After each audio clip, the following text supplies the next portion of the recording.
Hi there everyone. Okay, so today what I want to discuss is I want to round off my exploration of the Hollywood machine and how it is one of the main tentacles of the industrial death complex currently assaulting us on all levels. In my last two videos I've outlined how this works at a spiritual and psychic level, as Hollywood appropriates European culture, tradition and symbols and then twists them to use against us. I cannot overemphasise how important this bastardisation of our ancient symbols is as a weapon. It is lethal and deadly in its effectiveness. Our ancient symbols contain so much truth, we will resonate with them to a certain extent no matter how they are used, even if it is for our own destruction. Therefore, it is vital that we are always scrupulous to deconstruct anything Hollywood or the mainstream media has to offer us. What I wish to examine in this video is one of their most deadliest weapons in their arsenal, which has been what I call the inversion of the hero's journey. Now, in European myth, the hero's journey is a central tenet of our folkloric canon. Many of our old sagas and tales, such as the King Arthur legends, the tales of Cuchulainn, the stories of Odin and Thor, Heracles and his labours, even down to our fairy tales such as Jack and the Beanstalk, the Three Little Pigs, Little Red Riding Hood, Snow White and the Seven Dwarfs, and any others you can think of, the main protagonist goes on a journey of self-discovery in the face of adversity to test their mettle and allow their true character to come to the fore. To say it's a recurring theme is an understatement, as it underpins the vast majority of our tales. As traditional storytelling receded with the advent of the cinematic age, and probably even before that with the age of the wireless, it was only natural that Hollywood would take up some of this slack in terms of the kinds of films it produced. Now, traditional Hollywood blockbusters such as Ben-Hur, Jason and the Argonauts, Sinbad the Sailor, Spartacus were of this tradition. It's a concept that can be found throughout film history, and even up to the most famous films of probably the mid to late 80s, I'd say, such as the original Star Wars trilogy, the Back to the Future trilogy, Groundhog Day, Ghostbusters, Bill and Ted's Excellent Adventure, and even some of the Brat Pack films of the 1980s. All incorporated this theme to a greater or lesser extent, and I think it was at this time we began to see a real shift. There is a reason why some of the most enduring films, even ones with cult appeal, have retained such a grasp on the imagination, and I believe it's because we cannot help but resonate with the idea of the hero's journey. However, somewhere along the way, this old ancient notion was gradually replaced by a related but much more sinister idea, one whereby, rather than adversarial circumstances developing the character of the main protagonist, pushing them to develop and mature, that now the main protagonist arrives fully developed and essentially perfect, yet faces adversarial circumstances to get those around him to recognise said brilliance. The adversity now comes from not overcoming your foes but converting them. It is very Messianic in its nature. As a Messiah, the main protagonist has to show those around him how they are wrong about X, Y and Z, and this is usually something socially justice related. Now obviously this ties in with all the worst aspects of Christianity, such as this kind of Puritan heretic programming which is being activated today through the social justice causes, and that anyone who isn't online or on board with that kind of thinking is a heretic, it's or a Nazi or racist or whatever. It is literally of the same vein. The Messiah protagonist usually experiences some kind of fundamental change of appearance in some way, and criticising this change and upbraiding those criticising him is part of the Messiah protagonist journey. The film usually ends with a "oh shucks, you were right all along" type road to Damascus moment from those around him. And it's this that is the hero's journey now. The Messiah has usurped the ancient hero. However, due to the tradition of the hero's journey, it's an effective programming because it's been, how can I put it? It's been sort of tacked on to the concept of the hero's journey. So the hero's journey as the Messiah has now taken over the ancient hero and is now regarded as the hero on the journey in terms of Hollywood. So it's an effective programming because most people will resonate with it, but we're so disconnected from it, and we rely on Hollywood and our mainstream media so much to give us our traditional tales and to give us our backstory in our culture. It's wide open. People are wide open to this kind of twisted version, which is what is now being presented to us and has been for some time. And what we're being presented with now is it's like a version, I think, of the Icarus myth. Now, for those unaware of this myth, Icarus was a Greek god who built a pair of wings so he could fly to the sun. He attached them to his arms using wax. As he approached the sun, the heat of it melted the wax, causing the wings to perish, and Icarus fell crashing to the earth. Now, one of the earliest films I can think about, I can pinpoint this to, is the movie Grease, where Sandy, the main female protagonist, goes from girl next door to unleashing, as the film depicts it, her own inner slut, complete with obligatory fag and hooker makeup.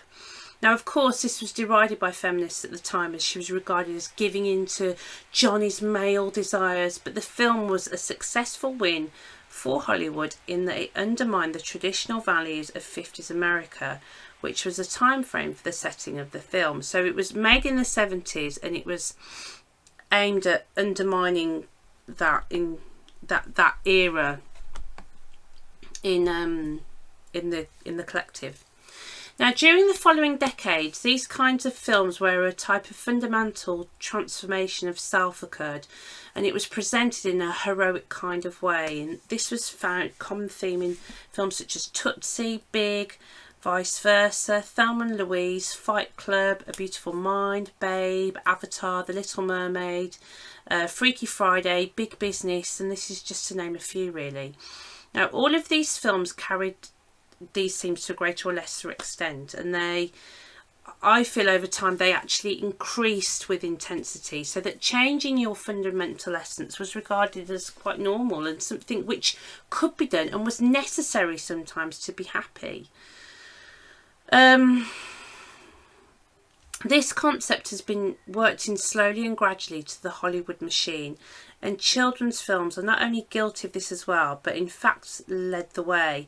I think one of the films that really began the onslaught of this happening was The Little Mermaid in 1989, and it was a complete reworking of the original Hans Christian Andersen tale. In fact, if anything, it was promoting the opposite of what the original tale, how the original tale ends.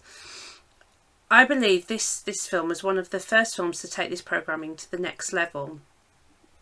As with the other films, the protagonist usually returns to their original state. However, during The Little Mermaid, Ariel transforms into a human from a mermaid, which is the aim of it's not the main aim of the film, but it's very close. But she stays as a mermaid permanently. Now, in the original tale, she returns back to a mermaid, and then she ends up returning to the, well, she dies basically, but she kind of returns to the sea. Now, during the 90s, this tendency became more pronounced. You had films like Mrs. Doubtfire, Big Mama's House, Fight Club, as I've mentioned, Babe, as I've mentioned, The Talented Mr. Ripley, and all of these carried themes of changing identity for a specific outcome. So this concept has been quietly working away in the background for a while now. Now, it's not a surprise to me that the biology as a construct movement has taken off in the last decade, as these millennial children who have grown up with these films have reached adulthood. So instead of being presented with the hero's journey through film, the hero's journey has been twisted into a sinister reworking of the Icarus myth, but with a saccharine happy ending inserted instead of the inevitable crash to Earth. Trying to cheat such biological realities does tend to end with such a crash back down to Earth, down to reality, which is what happened to Icarus. You know, I mean, obviously there's going to be exceptions to this, like there is everything, but as a whole, this is what I'm focusing on, the general push for people that people can change their fundamental nature, their fundamental reality. It's like, why? But anyway, so two good examples of this, I feel, are women like Madonna and Sinead O'Connor, who, leaving any other issues aside, are now, I feel, returning to Earth with a crash, now that they are older women attempting to stay relevant in an industry that is very much focused on young people. The alienation of their loved ones, the intoxication, the befuddled demands for sex from strangers as their beauty and vitality has inevitably faded, and the bitterness becomes exposed for all to see. And I think a lot of the bitterness is that perhaps that realisation on some level that what they believed in was a myth after all. And this is what happens when we believe the Icarus myth is the hero's journey. The whole point of the traditional hero's journey was to self-actualise and to bring out the potential that already existed within you so that you could become your true self. In Europe, this has always been done under the guise of the heroes, such as the Labours of Hercules, the story of Cork and Olwen, Odin hanging on Yggdrasil to gain the power of the runes. The pressure created by adversity of one kind or another resulted in the hero stepping into the breach to gain power, insight, and to know exactly what he or she was capable of. Now, girls underwent this too, such as Beauty and the Beast, Snow White and the Seven Dwarfs, The Princess and the Frog, The Handless Maiden. Along the way, transformation or cloaking of some kind was often employed to ensure the hero or heroine developed as they should. So a disguise is employed, or a curse which has to be broken, or a set of tasks has to be completed. The hero or the heroine often needed to spend some of their time incognito, which enabled them to self-actualise, such as in Snow White or Cinderella, for example. But such a change is always a temporary state of affairs and never ever the main aim of the story. However, this new Hollywood version circumvents this by this change of identity in some way being the main aim of the self-actualising. It's a very, very clever trick. So this emphasis on the outer change rather than the inner change is key. It is ultimately a distraction, a way of getting you to focus on being a blank canvas that can be projected upon. You can't assume anything about anybody else, not gender, nothing. It's an attempt to remove all perception from the world and subvert reality. All of this flies directly in the face of nature, who, on the whole, Mother Nature sets out some very clear definitions of who we are and what we are to become. Now, these things have a spiritual dimension too. Whoever you are, you come from an ancestral line, and not only you, but your ancestral line has a purpose on this planet. Wherever you come from, you have that. And to give that up, to surrender aspects of your biology which have been passed down to you from your ancestors, well, okay, as I've just said, there are a few exceptions, but on the whole, I just think it's a journey to hell. I think it's time to face the fact that our biology does put some very strict limitations on us, which you break at your peril. It has to be, if you're going to do something like that, it has to be a very, very considered decision. For example, I'm 5'4", okay? I'll never be a basketball player or a long jumper. Now, that doesn't necessarily stop me enjoying doing those things, but I know that, for example, to do it as a professional, it's just never going to be on the cards for me. Okay, the main thing we have to do, sorry, I'm getting a bit ranty now, I do apologise, but it's something I feel really passionate about. The main thing we have to do is stop, for the love of God, stop investing in industries such as Hollywood and begin telling our own stories, our own legends, our own myths of our ancestors, of which we have, legion stories of and tales and everything. We have to tell them by ourselves and for ourselves. These stories have been carefully preserved by our ancestors, sometimes against incredible odds, so that we could listen to them and learn their wisdom. Not only do we owe it to ourselves or even our ancestors, but most importantly, we owe it to our children and their great-great-grandchildren to begin to take back these stories and tales and tell them ourselves. We see how this programming has an effect in people who now advocate for the right to change gender, race, age and even species at the drop of a hat, as if it was as simple as changing your hat. Biology doesn't matter, nature is irrelevant, feelings conquer all. The possibility that brainwashing may have influenced this thinking just does not occur to people. The whole thing is completely unhinged, but it originates in this programming, I believe, which has been quietly seeded for decades, and now we are reaping its very bitter and ugly harvest.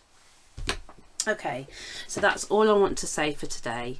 If you like what I've said, please leave me a comment to discuss below, and thanks for listening. I'll see you next time. Bye.